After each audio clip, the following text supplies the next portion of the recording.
Bledsoe was arrested. Patrick Montgomery was in court. Jonathan Manapa will stay in federal custody. No, I don't take responsibility at all. Hey everyone, welcome to the show. So a January 6th defendant has been arrested again. I know you're all shocked.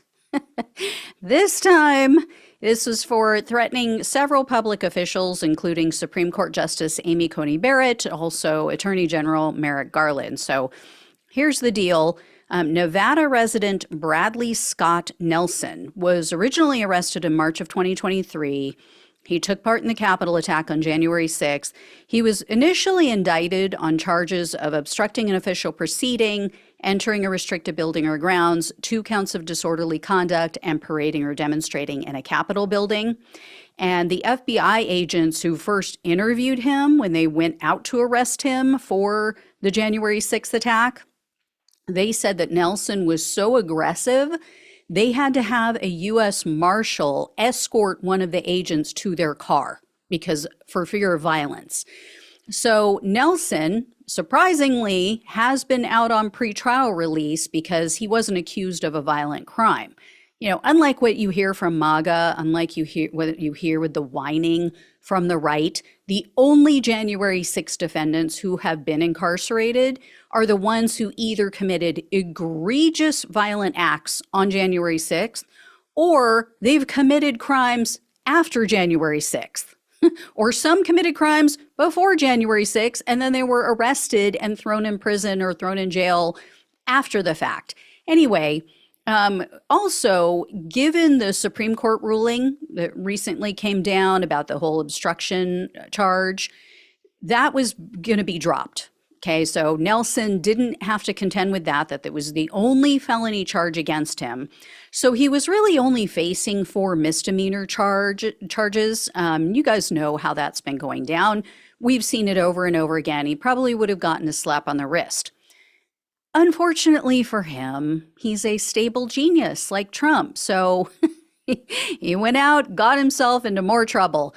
Prosecutors say that Nelson has been posting a bunch of threats online, and they all involve officials in Donald Trump's cases in one manner or another.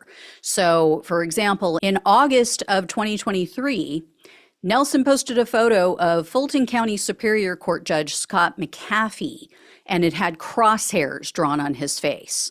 So McAfee, you guys may know, he's the judge who's presiding over Trump's Georgia RICO case.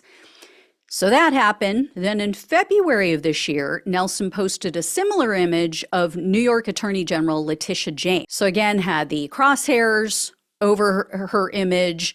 And then along with that image, though, he actually wrote something. So the previous one, he didn't write anything. He just posted the image. This one said, quote, "Give every fucking thing I have to watch that expletive's head explode, or at least the back of her head blow out." So I use expletives because I don't have the official documents yet, and so I'm going off of news reports. I don't know exactly what the word was that he used. He could have used a derogatory term towards women, could have said the F word, I don't know. So anyway, and after the Supreme Court had ruled on this obstruction charge, which you would think Nelson would be happy about, no, he threatened Justice Amy Coney Barrett. So he posted a photo of her and he said, quote, "I pray to God with all my fucking heart that somebody cuts your fucking throat from ear to ear, you worthless piece of shit." So he was pissed off at her because she was the lone voice, the lone conservative voice who dissented on the court and said, I can kind of see it both ways. And, we can't just give blanket immunity and blah, blah, blah. And, this is a very skewed reading of this obstruction charge, which totally agree with her. I mean, they twisted themselves into pretzels. This was total pretzel logic. So anyway, then just last month, Nelson posted another photo, this time of Merrick Garland, Attorney General Merrick Garland. Again, crosshairs on his head.